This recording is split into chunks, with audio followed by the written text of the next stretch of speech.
सरकार की ओर से और विभाग की ओर से और अपनी ओर से हार्दिक अभिनंदन करता हूं, स्वागत करता हूं और ये अपेक्षा करता हूं कि जो 2 दिवसीय चिंतन से मंथन निकलेगा वो हमें अमृत प्रदान करेगा। माननीय मुख्यमंत्री जी, शिक्षा में विभाग के इस कार्यशाला के लिए जब हमने आपसे चर्चा की थी तो आपने प्रथम दृष्टया ही इसकी अनुमति दी थी। इसके लिए मैं आपका हृदय से आभार प्रकट करता हूं। अभी हमारे मुख्य सचिव महोदय का बहुत सारगर्भित उद्बोधन हम सबको प्राप्त हो रहा था और जिस प्रकार से उन्होंने, चूंकि उनके पारिवारिक पृष्ठभूमि शिक्षक की रही है और जिस प्रकार से उन्होंने अपनी संवेदनाओं को हमारे समक्ष रखा, हमें विश्वास है कि इस चिंतन शिविर से जो विषय निकल कर के सामने आएंगे और जब वो मुख्य सचिव के टेबल पर जाएंगे तो निश्चित रूप से उसकी भी स्वीकृति माननीय मुख्यमंत्री जी के माध्यम से वो जल्दी कराएंगे। इस बदलती दुनिया के बीच हमारे सामने एक बुनियादी प्रश्न है, क्या भविष्य की शिक्षा केवल तकनीकी सिखाएगी या ऐसे मनुष्यों का निर्माण करेगी जो तकनीकी का विवेकपूर्ण और मानवीय उपयोग कर सकें? और इस प्रश्न का उत्तर भी हमें इस चिंतन शिविर से खोजना है। जब हम भारतीय ज्ञान परंपरा की बात करते हैं तो उद्देश्य केवल सूचना या ज्ञान नहीं, संचय नहीं, बल्कि आपने देखा होगा कि हमारे इस परिसर में विद्या ददाति विनयम की बात कही गई है और जब विद्या ददाति विनयम की चर्चा हम करते हैं तो हमें ध्यान में आता है कि हमारे छात्र जीवन में ये कहीं ना कहीं ये श्लोक हमारे ध्यान में आया होगा और तब विद्या ददाति विनयम विनयाद्याति पात्रताम पात्र त्वाद न मातनोति धर्मा धर्म तथा सुखम धना धर्म तथा सुखम। विद्या विनय देती है, विनय से पात्रता, पात्रता से योग्यता और योग्यता से जीवन की सार्थकता आती है। आज जब हम आर्टिफिशियल इंटेलिजेंस हमारे लिए कुछ ही क्षणों में उत्तर उपलब्ध करा सकता है, तब हमारी शिक्षा व्यवस्था का प्रश्न यह नहीं होगा कि बच्चे को उत्तर पता है या नहीं। इसलिए आज हमारी चुनौती और बड़ी हो गई है। क्या बच्चा सही प्रश्न पूछना जानता है? क्या वह सूचना और ज्ञान में अंतर समझता है? क्या वह टेक्नोलॉजी का उपयोग कर सकता है? लेकिन टेक्नोलॉजी का दास नहीं बनना चाहिए और इसीलिए जब हम अपने ज्ञान का उपयोग समाज के कल्याण के लिए करते हैं, जब हम भविष्य की शिक्षा केवल हमें इंटेलिजेंट चिल्ड्रन नहीं बनाता बल्कि wise, responsible, compensate and capable citizen तैयार करता है, तब हमारी शिक्षा की सार्थकता हमारे ध्यान में आती है। हमारी शिक्षा व्यवस्था में नॉलेज के साथ विजडम, टेक्नोलॉजी के साथ एथिक्स, इंटेलिजेंस के साथ ह्यूमैनिटी एंड अचीवमेंट के साथ रिस्पॉन्सिबिलिटी का समन्वय होना चाहिए और इस प्रकार से शिक्षा व्यवस्था को हमें स्थापित करना है। शिक्षा व्यवस्था में हो रहे लगातार परिवर्तन हमें दिशा दिखाते हैं। शिक्षक स्थानांतरण की पारदर्शी और चरणबद्ध व्यवस्था जो अभी हमने लागू की है, माननीय मुख्यमंत्री जी के दिशा निर्देश में जब हम लोगों ने इस व्यवस्था को लागू किया तो माननीय मुख्यमंत्री जी ने एक बात की चर्चा की और उन्होंने कहा कि महिलाओं को उनके पंचायत के बगल में और पुरुषों को उनके ब्लॉक के बगल में हम स्थानांतरण करके और उन्हें एक ऐसी सुख देंगे जिसके लिए वो बरसों से परेशान है। और उसको लेके जब हमारी शिक्षक स्थानांतरण नीति 2026 तैयार हुई तो उस समय हमें ये भी ध्यान में आया कि कई जिलों में ऐसे भी शिक्षक, ऐसे भी स्कूल होंगे जहां उस जिले में हमारे पास उतने शिक्षक नहीं होंगे। तब हमने तुरंत ही TRE 4 की अधियाचना 32,388 पदों की अधियाचना और माननीय मुख्यमंत्री जी के द्वारा BPSC को भेजी गई। शिक्षक संवर्धन के क्षेत्र में जो उनका कैपेसिटी बिल्डिंग है उसके लिए हमने 1,26,503 शिक्षकों, प्रधानाध्यापकों को प्रशिक्षण दे करके और उन्हें हमने, योग्य तो थे ही, उन्हें और अधिक योग्य बनाने का हमने काम किया है। Learning support and drop out prevention के क्षेत्र में हमें बहुत अधिक काम करने की जरूरत है। हमें छात्रों को केवल पढ़ाना नहीं बल्कि उन्हें उनके ब्रेन मैपिंग की जरूरत है, क्योंकि हम मछली को और घोड़े को एक साथ नहीं दौड़ा सकते। घोड़ा सड़क पर ही दौड़ेगा और मछली पानी में ही तैरेगी। इस बात का ध्यान हमारे इस आज के समय में जो हमारी वर्तमान व्यवस्था है उसमें चुनौती के साथ भी हमारे सामने खड़ी है। साथियों, डिजिटल एजुकेशन के क्षेत्र में बिहार तेजी से आगे बढ़ रहा है और मुझे विश्वास है कि मैं जब भी माननीय मंत्री जी के किसी कार्यक्रम में होता हूं और जब उनकी नज़र हम पर पड़ती है तो वो हमेशा कंप्यूटर एजुकेशन को अनिवार्य करने की दिशा में शिक्षा विभाग को निर्देशित करते नजर आते हैं। हम सभी सौभाग्यशाली हैं कि वर्तमान परिस्थिति में हमें ऐसे मुख्यमंत्री आदरणीय सम्राट चौधरी जी का सानिध्य प्राप्त है कि जब हम कोई विषय लेकर के आते हैं तो उनके मन में उसकी परिकल्पना पहले से ही स्थापित होकर के और उसे आगे बढ़ाने की दिशा में उनका मार्गदर्शन हमें मिलता रहता है। बिहार स्कूल लाइव क्लासेज के माध्यम से जेईई और नीट जैसी परीक्षाओं के लिए निःशुल्क ऑनलाइन कोचिंग की शुरुआत की गई है और हमें लगता है कि शायद बिहार प्रथम राज्य होगा जहां हम लोगों ने ऐसी व्यवस्था शुरू की है। पीएम ई एंड विद्या के अंतर्गत कक्षा 1 से 12 तक के पाठ्य पुस्तक आधारित लगभग 106 ई एंड कंटेंट और वीडियो तैयार किए गए हैं। मैथिली और बजिका जैसी भाषाओं में भी एजुकेशनल कंटेंट तैयार किया गया है। ये हमारे लिए विशेष रूप से महत्वपूर्ण है।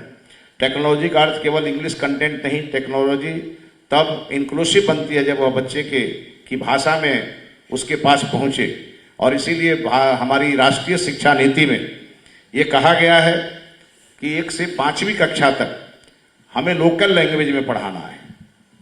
लोकल लैंग्वेज में हम पढ़ाएंगे तो हमारी जो बिहार की कई ऐसी भाषाएं हैं जिन भाषाओं से हमारी युवा पीढ़ी कटते जा रही है और वो भाषा नहीं हमारी समृद्धि का आधार है, हमारी पहचान है, इसलिए हम उसे नहीं छोड़ सकते। इसीलिए हमें भारत सरकार से जो दिशा निर्देश मिले हैं उसे हमने बिहार में अंशतः नहीं पूर्णतः लागू करने का प्रयास किया है। डिजिटल बट लोकल भी, advance but inclusive, modern but rooted. आज हम एआई की बात कर रहे हैं। अभी चीफ सेक्रेटरी बिहार ने हमें एआई के उपयोग के लिए और उसके माध्यम से हमें करेक्ट से ज्यादा करेक्ट बनने के लिए उत्साहित किया है। ये अपने आप में एक बहुत बड़ा परिवर्तन है। कंटेंट डिलीवरी नहीं करता बल्कि लर्निंग गैप्स आइडेंटिफाई करेगा, पर्सनलाइज लर्निंग पाथवे बनाएगा और शिक्षकों को डिसीजन सपोर्ट देगा। लेकिन मैं स्पष्ट कहना चाहता हूं, एआई शिक्षक का विकल्प नहीं बन सकता, रिप्लेस नहीं करेगा। टेक्नोलॉजी शिक्षक को रिप्लेस अगर करेगा तो हमारी शिक्षा व्यवस्था ध्वस्त हो जाएगी और इसीलिए सपोर्ट को रिप्लेस नहीं माना जाए और हमें सपोर्ट की आवश्यकता होगी। हम जरूर सपोर्ट लेंगे, लेकिन हम अपने शिक्षक को टेक्नोलॉजी बेस्ड बनाने का भरसक प्रयास कर रहे हैं और इसे और तेज करेंगे। Real and time education governance हमारे लिए महत्वपूर्ण है। माननीय मुख्यमंत्री जी ने सरस्वती विद्या निकेतन का एक बड़ा प्रयोग बिहार में किया है। हर सरकारें कुछ न कुछ शिक्षा व्यवस्था में कोई न कोई एक नया काम करती है। बिहार ने एक बहुत बड़ा काम करने का तय किया है और माननीय मुख्यमंत्री जी ने 551 मॉडल स्कूल हमें दिए हैं और अभी 142 और आगे हमें मिलने हैं। हमें हो सकता है इससे और आगे बढ़ने की जरूरत पड़ेगी तो माननीय मुख्यमंत्री जी इसकी भी घोषणा करेंगे। लेकिन हमारे लिए आज जिस प्रकार की ये खुशी का पल है कि हम सरस्वती विद्या निकेतन मॉडल स्कूल का संचालन कर रहे हैं, उससे ज्यादा हमारे लिए चुनौती है, क्योंकि वर्तमान शिक्षा व्यवस्था में लोगों की निगाहें उस पर आकर टिक गई है। आज जितने भी यूट्यूबर हैं सहसा उनका ध्यान उधर गया है, मीडिया के भी फोकस में है। इसलिए हमें और सतर्क रहने की जरूरत है और हमें टाइम बाउंड प्रोग्राम बना करके और उसमें जो 21 पॉइंट्स है उसको सभी को हमें तुरंत सॉल्व करने की जरूरत है। हम सभी एक टीम भावना से काम करने वाले लोग हैं। वर्कबुक, यूनिट टेस्ट और टीचर डायरी ये हमारे लिए सबसे इम्पोर्टेंट है। उसे हम यहाँ से जाने के बाद उसे स्थापित करने का हम प्रयास करेंगे। साथियों, इंटीग्रेटेड सॉफ्टवेयर के माध्यम से सरकारी विद्यालयों में शिक्षकों और बच्चों की अनिवार्य उपस्थिति और मुख्यालय स्तर पर कमांड एंड कंट्रोल सेंटर को हमने और सशक्त बनाने का प्रयास किया है। हम प्रति वीक हर सप्ताह इसकी समीक्षा करते हैं और प्रतिदिन हमारे पास हमारे वर्किंग डे में हमारे टेबल पर इसकी रिपोर्ट रहती है, जो हमने 2 नंबर जारी किए हैं और सभी स्कूलों पर हमने उस नंबर को बड़े बड़े अक्षरों में लिखवाने के लिए आपसे अनुरोध किया है। मुझे जानकारी है कि कई जगह तो वो काम हुए हैं, लेकिन अभी कई जगह वो काम अभी बचे हुए हैं। हम चाहते हैं कि बिहार के एक एक व्यक्ति के पास शिकायत का पोर्टल उपलब्ध रहे, ताकि वो अपनी बात हम तक पहुंचाए और हम उसका समाधान कर पाएं। इसके लिए हमारी व्यवस्था है।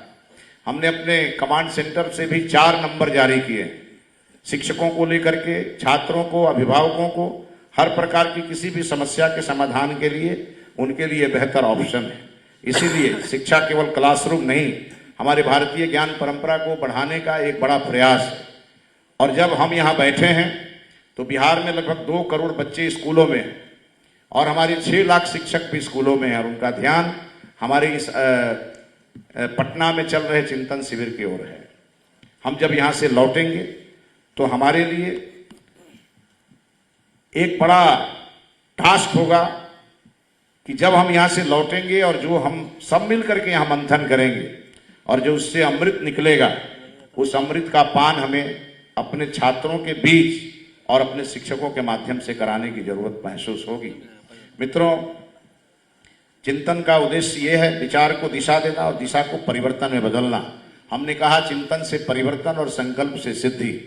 आप जब एक तरफ महर्षि विश्वामित्र के साथ राम और लक्ष्मण को का चित्र देख रहे होंगे तो आपको ध्यान में आ रहा होगा कि प्रभु श्री राम ने उत्तर प्रदेश को अपने जन्म के लिए चुना, लेकिन बिहार को अपने ज्ञान के लिए चुना। नालंदा जो विश्व के ज्ञान का केंद्र था, आज बिहार को भी विश्व के ज्ञान का केंद्र बनाने की जिम्मेवारी भी हमारे ऊपर है। और जब हम चाणक्य, चंद्रगुप्त और सम्राट अशोक की ओर देखते हैं तो हमें ध्यान में आता है हमारा इतिहास कितना स्वर्णिम रहा है। हमें भी एक नया इतिहास बनाना है। और सम्राट अशोक पूरी दुनिया में कोई दूसरा नहीं हो सकता। और आज हमारे मंच पे विराजमान हमारे मुख्यमंत्री जी की ओर जब लोग देखते हैं तो सम्राट अशोक का अंश भी उनमें दिखाई देता है, झलकता है। इसलिए हमारी जिम्मेवारी और बढ़ जाती है।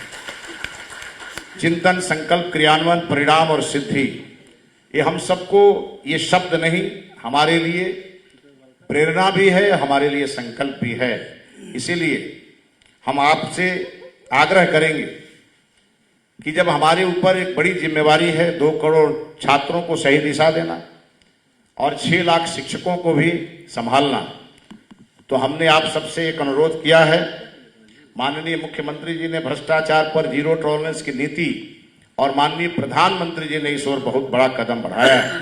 कभी कभी जो खबरें आती हैं, शिक्षा विभाग के अधिकारियों के यहाँ छापे पड़ते हैं और उससे बिहार शर्मसार होता है। इसीलिए मैं माननीय मुख्यमंत्री जी की उपस्थिति में आप सबसे आग्रह करूंगा, ये सरस्वती माता का मंत्रालय है और हमने स्पष्ट पहले भी कहा है कि दीपावली के दिन ही हमें लक्ष्मी माता का पूजन करना है और 364 दिन हमें सरस्वती माँ की ही आराधना करनी है, तभी जाके बिहार आगे बढ़ेगा। मित्रों, हमारे जितने भी निदेशालय हैं उन सभी निदेशालयों की लगातार मैं मीटिंग करता हूं। माननीय मुख्यमंत्री जी से आग्रह है, हमारे यहाँ अधिकारियों की कमी है, हमारे जो आधारभूत संरचना निगम है उसमें इंजीनियर्स की कमी है, उसे बढ़ाने के लिए आपने मुझे गो अहेड किया है। हम उसकी तैयारी में जुटे हैं और हम इस काम को आगे बढ़ा रहे हैं। Ancient in wisdom, modern in method, futuristic in vision and human in purpose, इन सभी चीज़ों को देख करके हमें आगे बढ़ने की जरूरत है। और अंत में मैं यही कहूँगा, क्वालिटी एजुकेशन हमारा अंतिम संकल्प है और उसके लिए जो हमारे सामने चुनौतियां हैं, शिक्षा मित्र, उसके बाद नियोजित शिक्षक, उसके बाद हमारे जो पुराने शिक्षक हैं और साथ ही साथ तैयारी 1 से तैयारी 3 तक के शिक्षक हमारे लिए एसेट बने और इस एसेट को हमें किस प्रकार से निखारना है ये हमें मालूम है। और हम जब इस पे आगे बढ़ेंगे तो निश्चित रूप से ये काम हमारे लिए चुनौती का नहीं बल्कि हमारे लिए ये सम्मान का विषय बनेगा। आज फिर से माननीय मुख्यमंत्री जी का अभिनंदन करते हुए और मुख्यमंत्री जी के बोलने के पहले, उनके संबोधन के पहले वंदे मातरम की 2 पुस्तकें हैं जिनका माननीय मुख्यमंत्री जी यहाँ विमोचन करेंगे। इस वंदे मातरम, माननीय प्रधानमंत्री जी ने वंदे मातरम को लेकर के जो संकल्प दिखाया है उसे हमें अपने एक एक स्कूल और एक एक घर में पहुंचाने की जिम्मेवारी भी हमारी शिक्षा मंत्रालय की है। इसलिए इसे हम केवल एक सजेशन नहीं, केवल एक कानून नहीं, बल्कि हमारे लिए ये संकल्प का विषय बनना चाहिए। आज के दिन जितने भी बिहार के सब तमाम जिलों से हमारे पदाधिकारी यहाँ आए हैं, आप सबसे एक बड़ी उम्मीद राज्य सरकार को है और कई जिलों ने बहुत अच्छे काम किए हैं और बहुत अच्छी शुरुआत की है। हमें विश्वास है कि जैसे प्रभु श्री राम ने बहुत बड़े राजा और हर प्रकार से समृद्ध राजा और लंका के रावण को हराया था, और केवल वैसे वैसे लोगों को लेकर के जिसकी कल्पना कोई नहीं कर सकता, किसी राजा को लेकर के वो नहीं गए थे, बल्कि समाज के सभी जो पिछले पंक्ति में बैठे लोग हैं उनको लेकर के आज के दिशा में मैं कह सकता हूं, जिसको हम अति पिछड़ा दलित महादलित कहते हैं, उनको लेकर के उन्होंने महाप्रतापी रावण को हराया था।